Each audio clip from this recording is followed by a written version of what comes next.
Welcome back, everyone. Welcome to the GAN program, Next Generation Sustainable Alternative Proteins for Food, Fundamentals and Technological Innovations. And today we are on the day 8. So we are having the last lecture number 17 of the day, Consumer Perception and Market Acceptance of Alternative Proteins. Well, in our previous lecture, we have been discussing about cultured meat, insect proteins, microalgal proteins, and so on. And you asked me a lot of questions. Okay, who will buy it? Why they will buy it? Okay, after they're buying, how they will eat it? All these questions has to be answered, right? See, I would like to repeat this statement that we are trying to produce alternative proteins for the consumptions, right? Somebody has to eat it. That means somebody has to buy it. So consumers will buy a given food product if and only if they like it, right? The like is a broad word. They might like it for several reasons, right? That we must have to keep it in mind. So we somehow have to persuade our consumers so that you can sell your products coming from your startup. Let's say the Sambalpurian locust, hell locust product, whatever. So consumers are important. Am I clear? So now I'm going to talk to you a little bit about how consumers are pursuing the plant-based or alternative proteins today. I'm not an expert of consumer behavior and other things. I solely base it on the internet or research article. I must tell you that I will not go in deep into any details here. It's just to showcase you that where are we today. And I'll try to highlight some of the results from the consumer market in the US and in the Europe. It's simply because I don't have sufficient information in India because it's not that much consolidated with respect to alternative proteins in India when compared to US or Europe. So there is a lot of data available in the US market and European market, and those things I would like to highlight. But we can always relate. Is it okay? All right. So consumers' preference and acceptance. We have multiple types of consumer whenever we say food or alternative food or novel food or new food or something like that. We have one set of consumers, they think it's great, right? I would like to save environment. I would like to have animal welfare. I am a vegan. So they think I will go for plant-based or I will use alternative proteins. That means they have a very strong opinion for consuming alternative foods or food containing proteins. Make sense? Very strong opinion. And then we have the opponent group. They think it's all fake, right? If I say cultured meat, it's fake. If I say insect, it's fake. It's not my thing. I will never touch, rather I would die, right? Those kind of people also we have. That's not into my platter. So, and then we have another set of people. They think, okay, it might be some trend going on. Let me try. If it is good, I will buy it. No, I would like to save environment. That's in my heart. Maybe occasionally I will eat it. All right. So those kind of people we have. Then we have confused atmas. So they are confused, right? Should I buy or should I not buy? They start keep debating. Rather, they do not know what exactly has to be done because they don't follow scientific articles. They don't follow news articles.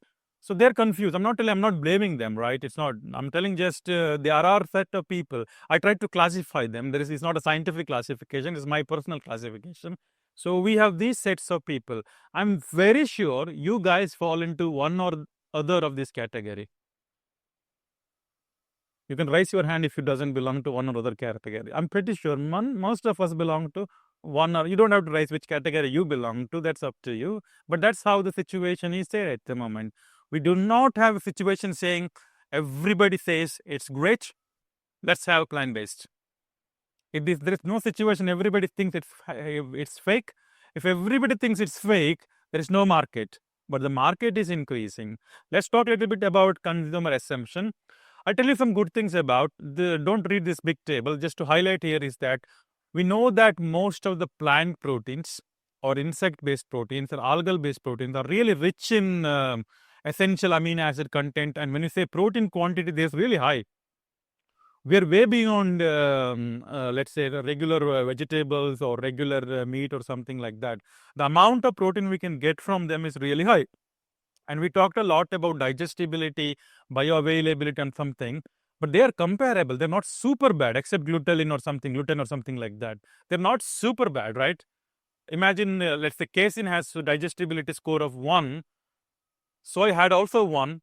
Pea protein had 0.93. So they are not very, very bad. They're still really good in terms of digestive. Of course, we have other problem. That problem is always there. So they're really good. If they're not good, we can make them good, because now we have a lot of technologies. For example, we have fermentation, we have extrusion, we have ultrasound processing, we have boiling, we have cooking, we have germination, we have soaking. So many processing we know to inactivate unwanted things to improve the quality of the plant-based foods. So everything is going in the right direction. And now there is a lot of survey around the world, right? I just wanted to give you background that things are going in this direction. Now people start asking the people, okay, now the products are available in the market. Why do you want to eat plant-based, and how are you eating plant-based or alternatives? Many people say that this is, I think this is from, I copied from this particular website, or no, this is from the Smart Protein project. I hope so, but that's not important. So many people think that there's a multiple reason. One reason is I want to try something new, because there's something new on the market shelf, and everybody's talking about, oh, meat analog, oh, almond milk, oh, soy milk. I really would like to try it. What does that mean?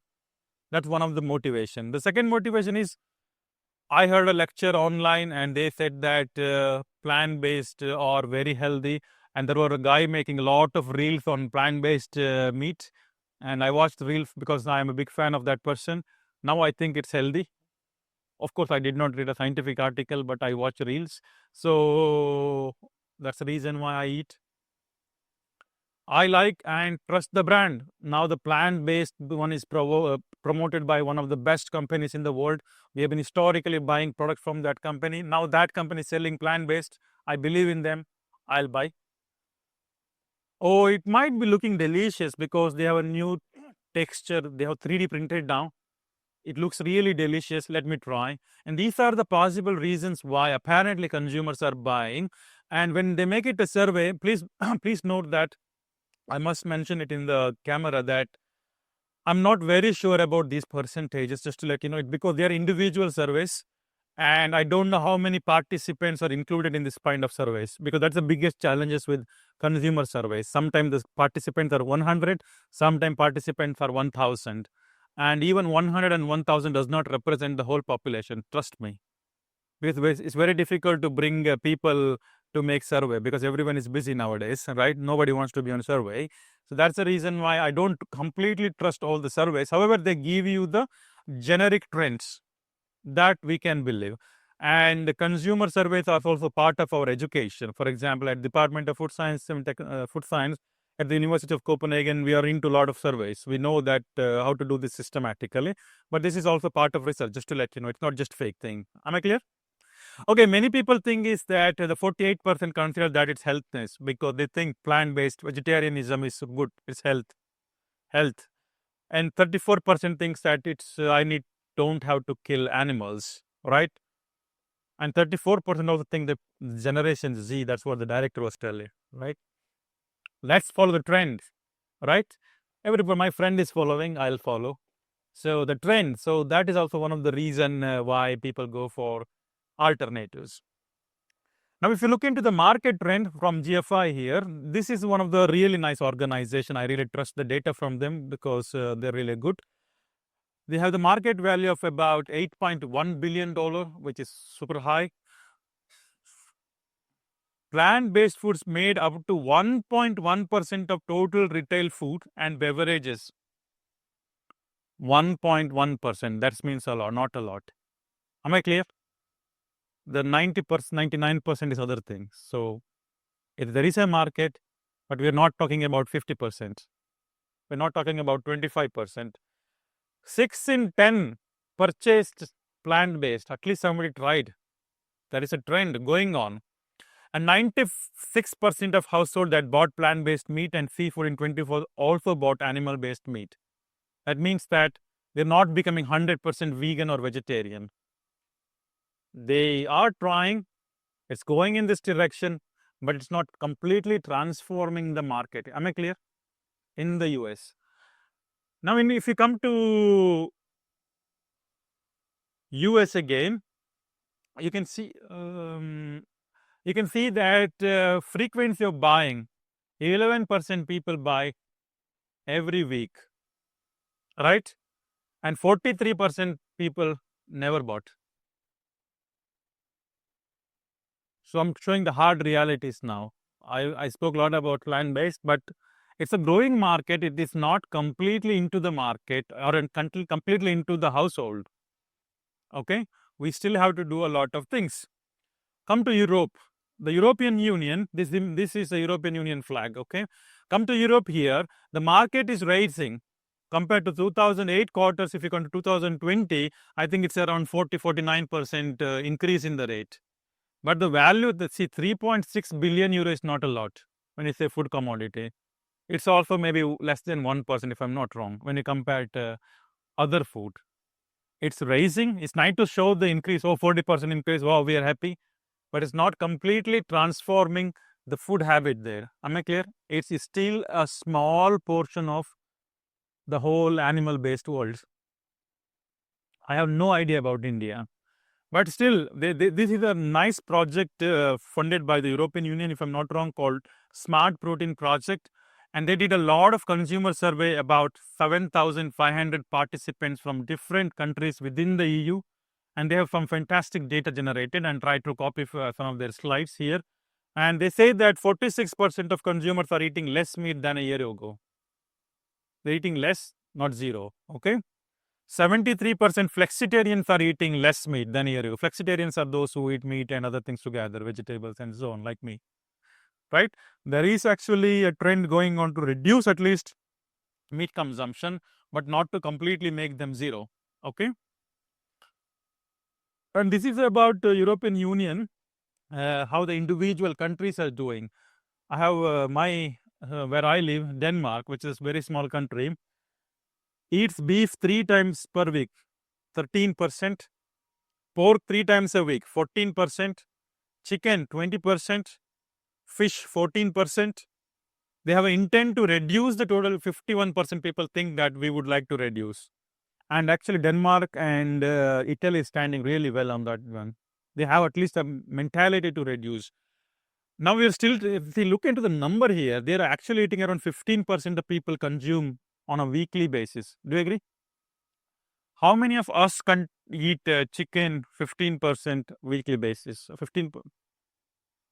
We eat weekly at least once or twice. Yeah. Sorry, it's for the total. Yeah, but now let me come back to the question here. Let's take India as an example. Of course, your own family as an example. How much meat do you consume every week? Do you eat once a week, twice a week, thrice a week, thrice a week? But if you come to a vegetarian family, 0 times a week. Unknowingly, some people might eat.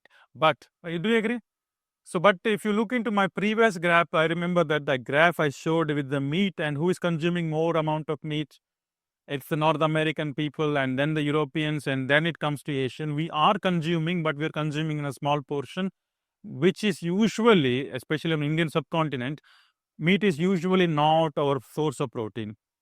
Usually, I'm not using simply because we rely mostly on grains, sometimes fish if it's the coastal region, nuts, and these are our main source of protein. It's also said that Asians, we especially Indians, we consume less protein than required.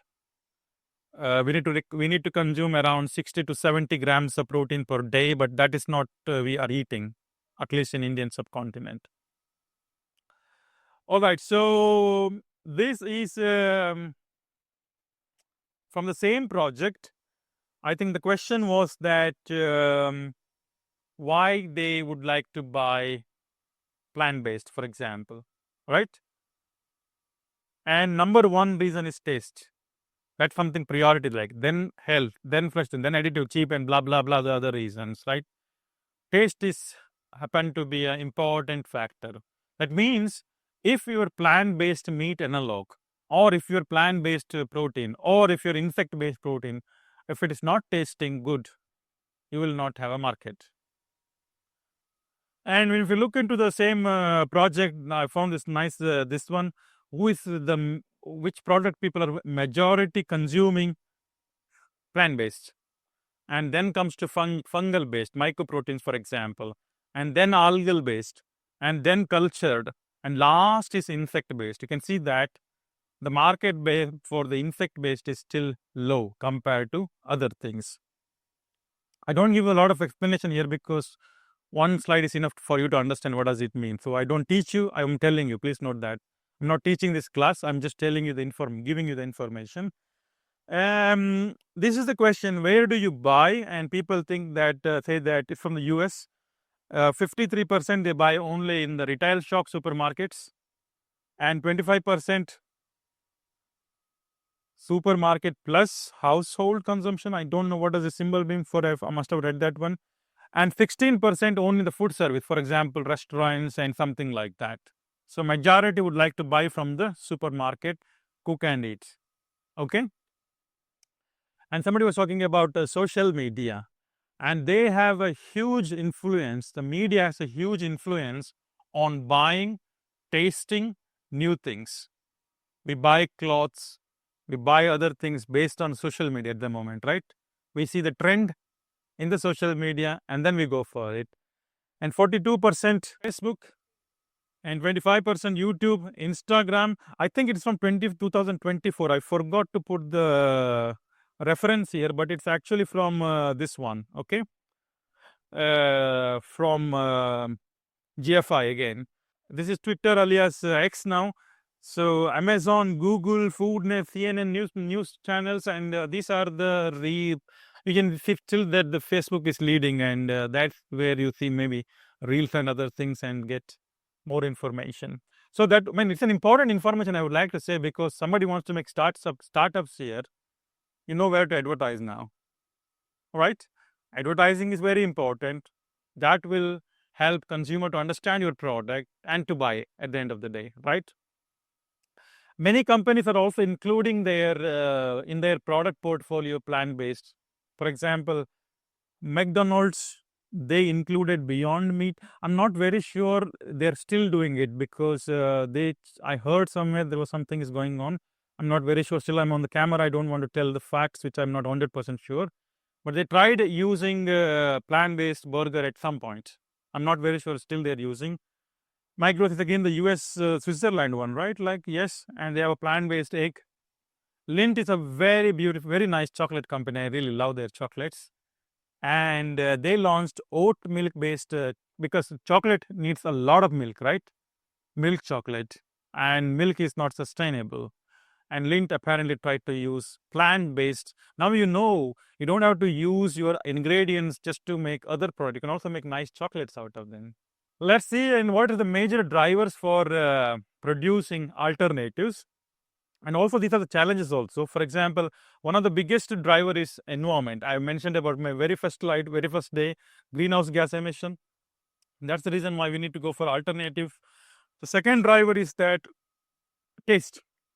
People would like to try something new, but that is also a challenge, because if the new thing is not tasting better than the other things they have been using in their culture, they would not buy it again, right? It's a good thing that they want to try a new thing. That's a human being. I would like to explore all the restaurant and see what special they have. But if the one of the restaurant is not serving good food, I would not visit again there. That's the consumer's attitude, right? So if your product is not tasting good, it's a problem. The third one is cost and price. The cost is amount of money you need to spend to get that particular product. The price is you pay to buy that particular product. At the end of the day, they are interrelated. So if the ingredients are expensive, the processing is expensive, your end product is also very expensive. Now I'll try to talk a little bit about these things and where are we today. Again, I really like this particular slide. Many people are asking, okay, you are doing a lot of processing. Why need to go for plant-based? Why need to go for? I'm again and again I'm telling, it's 100% true that alternatives or plant-based foods have least carbon footprint than animal-based. There is no doubt about it. Several research articles have proven it. It's not the newspaper, it's not the social media proven it. Research articles have proven it based on the LCA analysis, based on so many analyses. You can calculate the carbon footprint by number from scratch. There is a lot of tools to do that. And those calculations clearly show, not done by one person, several other person independently, clearly shows that alternatives are good for the environment. These are the numbers you can see. But it's not 100% yet. Please note that. We're not in that range. Coming back to the concern with respect to taste, 1 in 3 thinks that plant-based foods are not tasty as the real animal-based, for example. Just to take meat as an example, meat is not just meat, right? It comes with the color, right? It comes with that texture, right? It comes with that bone piece. It has that beautiful fat layer. It has that juiciness. How do I mimic that 100%? Is that possible? We can go very near, but it's a little bit impossible. But there is a company called Impossible in Impossible Burger in America. I think I visited that company. They gave me a burger. I'm a bit confused whether I visited Impossible or Beyond Meat. Anyways, I went to one of the leading companies and they gave me a chicken burger and they gave me chicken nuggets and they also gave me plant-based nuggets. I could not distinguish. I really could. I know the taste of chicken nuggets. I eat it, right? 100% similarity I found, like 100% I'm talking about. I could not. I mean, there's several reasons why, because they used, I think, I'm not sure whether it was soy or pea-based chicken nuggets they made it. But again, it was coated with all this crispy thing. And usually you can actually mask the flavor by adding something else. But totally, it was really good nuggets. I could eat it. But that's okay because we don't care what else you add at the moment. For us, the taste is important. So they really made a really good chicken nuggets. I was really, really surprised because I could not distinguish which one is what. But I also tell that I went to the supermarket and tried salmon fillet. Texture was salmon, the taste was yuck. So still research to be done. This is again a survey. It shows that imagine you see a new plant-based meat product the next time you are going to grocery shop. Which of the following reason would you convince to buy? Select that, apply. 54%. Nothing would convince me. That's a nice answer, right? These are the extremists, right? The red guys. I don't give a shit. So these are the guys. But there's a 38% thing that taste and texture. I believe in that one. And it is the monthly users here. The label shows it has more protein than conventional meat, right? Labeling things. Oh, it's maybe healthy because it has more protein. And 6% think it costs the same as conventional meat. Can you see cost thing here? Now they're telling that the cost for the plant-based is higher than the conventional thing. Am I clear? That's the consumer's opinion. Now it's a European thing. So let's come back from America to Europe. And again, it's from the Smart Protein Project. And when they were asked something similar question, there is not enough choice in plant-based foods when I eat out. So that's basically, now they were asking the question, what are the things that you prevent eating plant-based? For example, I talked a lot about plant-based half an hour ago. I went to a restaurant, trust me, I ate chicken biryani and came back now. So that's the consumer attitude, right? Because I don't have much option in that restaurant. I have a chicken drumstick made up of plant-based, tasting exactly same thing? No, we don't have that option yet. Once it is there, probably I would try it. So we are still going in this direction, but we are not there yet. I can skip this slide. There's also some different social behavioral attributes. That is, I took from this research article, and they made a lot of survey on different research articles, and they consolidated this data, which is a nice one. Potential food-related versus discussed elicitors, the resulting behavioral responses and consequences. If you think it's coming from unknown origin, we think, I have no idea from where it is coming from. We don't know the traceability of the food product. If you really think it's unhygienic, oh, there is a bug, there is a bacteria in this one, no, I feel that maybe I would not try that one. If it's animal origin, now I have a bias because I'm vegan, I don't want to try animal origin. Contaminated, and all these factors determines, are the triggering factors, whether the consumer would buy or not buy. And all this can trigger in a way that they might reject the food. Am I saying? If you're sure that it has some unwanted things, I don't want to eat it. The behavioral consequences that, especially for a human being, for example, consider me as an example. If I find one particular restaurant on that particular day unhygienic, I would not visit that restaurant forever in my life. I don't care. On that particular day, by mistake, it was unhygienic. On that day, I saw something really bad. You saw a cockroach in while you're eating, imagine. Would you visit that same restaurant again? That's a human attitude, right? Because we have this, so our brain is so complicated, we never forgive that restaurant owner, the mal malik. We hate them forever in our life. Oh, itna ganda khana de diye mujhe. My Hindi is very, I can speak in Kannada very nicely, but so, okay. So that is the problem. Am I clear? So that's a human behavior, so complex. Forget about it. Coming back to the situation where we need the social thing to be changed.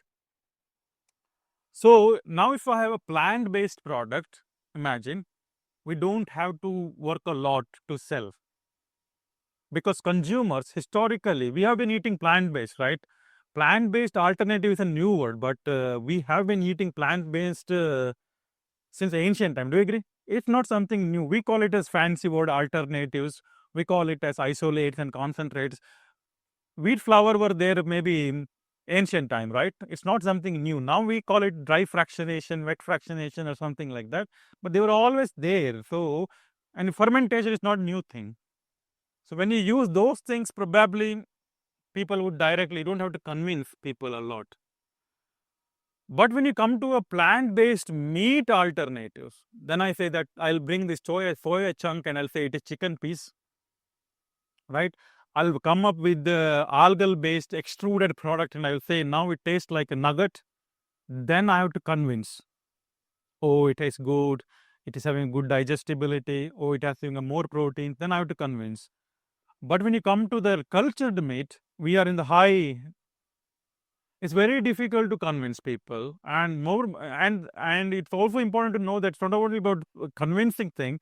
The technology we need to get them is also more complicated here, right? It's nice to process and produce plant-based, much more easier compared to produce meat analog. You need to do extrusion, you need to do shear force. Cultured meat, oh, serum, scaffolds, harvesting, hormones, growth factors, right? Transporter molecules, so many things that will confuse me. So technologically also it's very complicated. They'll always add to something to our brain to buy it or not. This is something about price, if I'm not wrong. Yes, this is something about price. It's again from GFI. GFI. You can see that these green ones are plant-based and these yellow ones are animal-based, different food products.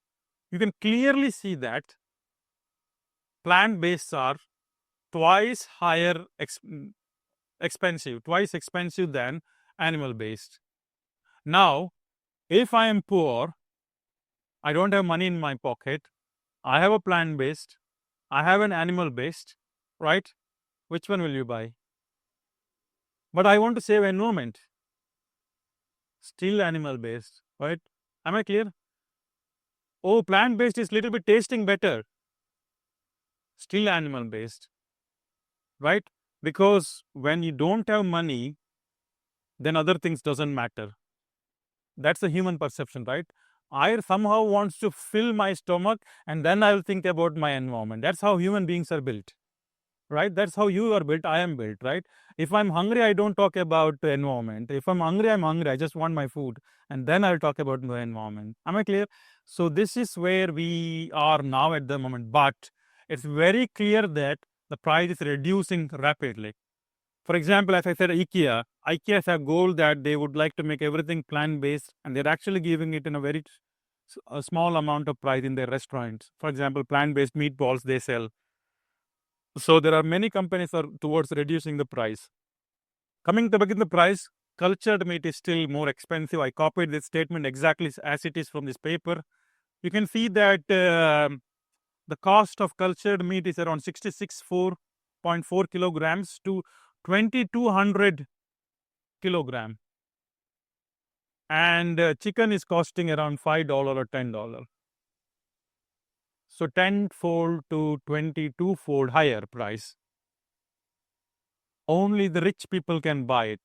Now, this last slide, this clearly shows that it was a very recent article. If I'm not wrong, it was from 2024.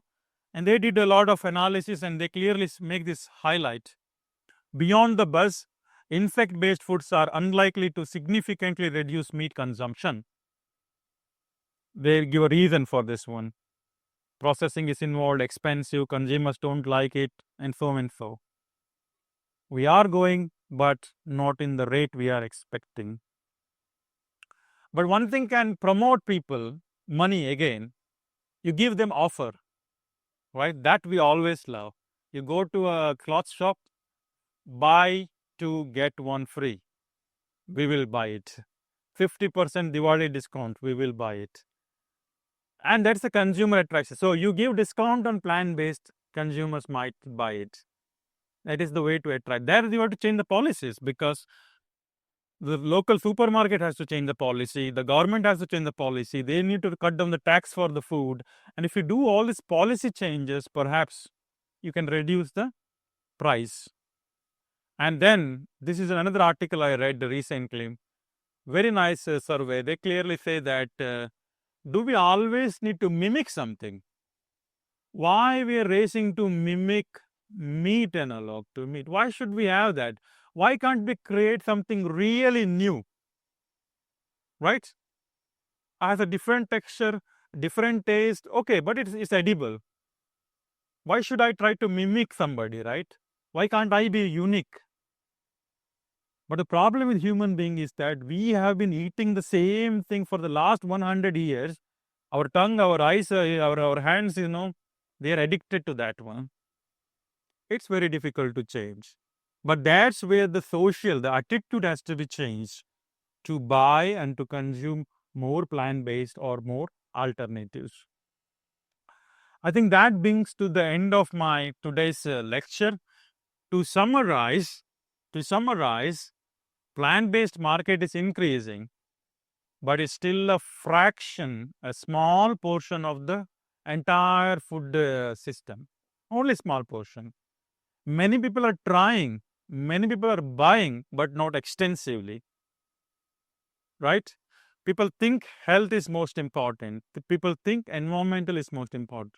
However, if the price cannot be reduced, if the taste cannot be improved, there is a problem. And the last thing is that it is not necessary that we need to mimic things. It's not necessary to mimic meat into meat analog. It's not necessary. Rather, we can create a tastier, newer products. Then the consumer can buy. But there, lot of socio-economical thing has to be investigated. There's a lot of research articles on this one. I'm not an expert to tell all this. It's not needed also for our classroom here. But I just want to tell you where are we today. Any question? Whenever a food technology, a food scientist, or I would rather ask like this: ki a food entrepreneur is doing something novel or unique. Yeah. he has to highlight something, he or she has to highlight something which is novel in their food product case, Absolutely. Yeah. Yeah. What is right? special? Yeah. Uh-huh. So, means what if we promote on a social platform about the health benefits via some scientific evidence and um those experimentations which can really show the difference between what is traditional Yeah. and what is novel. Absolutely. Yeah. So can that help in the consume increase in consumer acceptance? Absolutely. Yes. Absolutely true. But I have a really strong opinion or a feeling, gut feeling that we will change our attitude soon. Maybe things will definitely change in next 20 years. But I don't foresee things will change in next 2 years. I'm not scientist. I'm opinion based now. It's going, but it's not going rapidly because I live in Copenhagen. I have a, s- we ha- I buy things always from a supermarket, and I know how much meat I get in the supermarket and how much plant based we have. There only one small booth for plant based and big shelves of meat. And meat is so high, very good quality in Denmark or in Europe. It's really fantastic quality. The quality of meat is really good, and there is less adulteration and less contamination and less problems. And I see the price is okay, and sometimes it's cheaper than vegetables. So then I thought, okay, I mean it's a ground reality. The vegetable I mentioned to you, Karela, which is a bitter gourd, that cost me 75 Danish krona. That's the real price today. 65 became 75 Danish krona, and chicken cost me per kilo 40 Danish krona maximum. Which one will I go and buy, Karela or 1 kilo chicken? This is where we are now. But of course, potatoes are much cheaper there, and there are other, I'm not comparing. Carrot is cheaper. Not comparing one into one, but there are some vegetables which I really want to buy. Being Asian in Europe, they're very expensive. Chicken is cheap, and I love chicken. I would buy that one. I don't want to go plant based because they are tiny bit small packets, and I'm not very sure what exactly there in that. When I turn back and see the ingredient, I go crazy. Then okay, I'll eat tomorrow. I buy this one. It's my personal thing. I'm talking. Forget about the scientist in me. Am I clear? So this is where we are at the moment, but things are going in this direction. I'm not telling things are going in down, but I can also tell you that the market for beverages are increasing a lot compared to meat analogs. Beverages, plant-based milk, soy milk, almond milk, all these things are rising. They are number one, and then it comes to meat analogs and so on. Apparently, meat analog market is not going as fast as they were anticipating.